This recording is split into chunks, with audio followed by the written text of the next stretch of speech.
এই যে দেখেন লাল লাল ঝাল ঝাল ঝোল করছি ট্যাংরা মাছের, পাঙ্গাস ট্যাংরা। এটা নদীর একদম তরতাজা নিয়ে আসছিল। রাত 12টার সময় বেটার প্রত্যেক দিন মাছ নিয়ে আসা লাগবে, আর সেটা আমি রান্না করি, আর ভালোই লাগে রান্না করতে।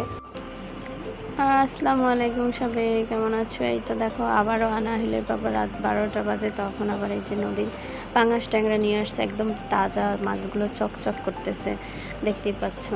তো একদম দেখো পিচ্ছিলাম, একটু ছাই নিয়ে নিচ্ছি কারণ কেটে কুটে নেব, আর ছাই ছাড়া তো এই মাছটা একদমই কোটা যায় না। আর এই তো দেখো আমার মাছটা কোটা হয়ে গেছে, আর এখানে আমি কিন্তু লবণ দিয়ে ভালো করে ধুয়ে তারপর আবার একটু লেবু দিয়ে দিচ্ছি। এখন এটাকে ভালো করে ধুবো, কারণ লেবু দিলে হয় কি লোটটা তাড়াতাড়ি সরে যায়, পিচ্ছিল ভাবটা তাড়াতাড়ি কেটে যায়, আর মাছগুলো অনেক সুন্দর করে পরিষ্কার হয়ে যায়।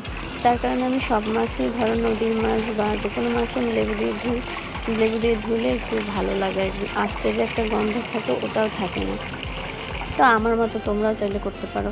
আর এই তো দেখো মাছগুলো একদম কত সুন্দরভাবে পরিষ্কার হয়ে গেছে, দেখতেই পাচ্ছ।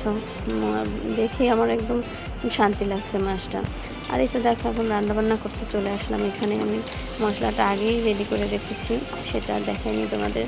আর এই তো দেখো এখন পেঁয়াজ বাটা, রসুন বাটা, দারচিনি, এলাচ দিয়ে দিলাম। একদম অল্প মশলা, সামান্য মশলা আমি রান্না করব।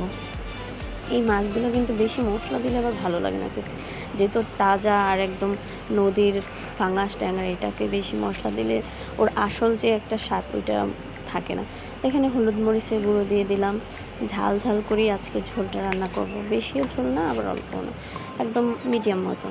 আর এই ঘ্রাণটা এত সুন্দর বের হয়েছিল কি বলবো তোমাদের।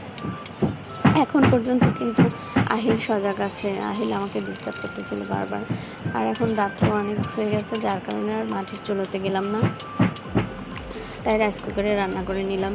আর এই তো দেখো আমার এই মশলাটা কষানো হয়ে গেছে, একদম তেলটা যখন উপরে আসলো দেখো। এখন এখানে মাছগুলোকে দিয়ে দেবো আমি, মাছগুলোকে দিয়ে দিলাম। মাছগুলোকে দেওয়ার পর এটাকে ভালো করে এখন একটু কষিয়ে নেব। আর আমার এই ভিডিওটা তোমরা যদি দেখে একটু ভালো লেগে থাকে, অবশ্যই আমার চ্যানেলটাকে সাবস্ক্রাইব করে পাশে থাকবা, আর লাইক করে কমেন্ট করে পাশে থাকবে প্লিজ। আমার আগের যে একটা আইডি ছিল সেটা বন্ধ হয়ে গেছে, যার কারণে আবার নতুন করে শুরু করলাম। তোমরা যদি পাশে থাকো ইনশাল্লাহ আমি আবার অনেক দূর যেতে পারবো। তো দেখো দেখতে দেখতে আমার মাছটা কষানো হয়ে গেছে একদম এরকম করে। এখন একটু ঝোলের জন্য পানি দিয়ে দেব। মাছটা কিন্তু ভালো করে আমি একটু কষিয়ে নিয়েছিলাম, এখন এই তো ঝোলের জন্য পানি দিয়ে দিলাম। আর এই মাছটা কিন্তু এরকম ভাজা ছাড়া এরকম যদি কাঁচা রান্না করো খেতে কিন্তু দুর্দান্ত হয়। আর কারা কারা আমার মতো এই মাছটা এরকম রান্না করে খাওয়া অবশ্যই কমেন্টে জানাবাই। দেখো আমার মাছটা কিন্তু রান্না করা হয়ে গেছে, অলমোস্ট এরকমই উঠাবো, একদম মাখা মাখা থাকবে ঝোলটা, বেশিও না আবার কমও না। তো ঘ্রাণে কিন্তু মোমো করতেছে। আর এই তো দেখো আমার রান্নাটা হয়ে গেছে, আনাহিলের বাবাকে দিয়ে দিলাম। তো খেয়ে বলছে অনেক মজা হয়েছে, তো আমি এখন নিয়ে নিলাম। আর এই পাঙাশ ট্যাংরা মাছের ঝোল দিয়েই তুমি 1 প্লেট ভাত অনায়াসে শেষ করে ফেলতে পারবা। আমার তো ভাই ঝোলেই খাওয়া হয়ে যায়। আর এই তো দেখো আমি নিয়ে নিচ্ছি। আহিলও সজাগ, আহিল তো আজকে অনেক ডিস্টার্ব করতেছিল। আমি যখন ভয়েস দিছি তখন আর রান্নাবান্না করার পরও খাবার পরও সে অলওয়েজ আমাকে ডিস্টার্বের উপরে রাখে। আর এই তো দেখো একটু আলু ভর্তাও নিয়ে নিয়েছিলাম। মাছটা দেখো এত সুন্দরভাবে রান্না করা হয়েছে কি বলবো, আর ঝোল দিয়েই মনে হয় 2 প্লেট ভাত খাওয়া হয়ে যাবে। আর আহিলকে একটু বেছে বেছে দিচ্ছি, তার মাছ খাওয়া হয়ে গেছে, কারণ আহিল আবার মাছ লাভার, বুঝছো।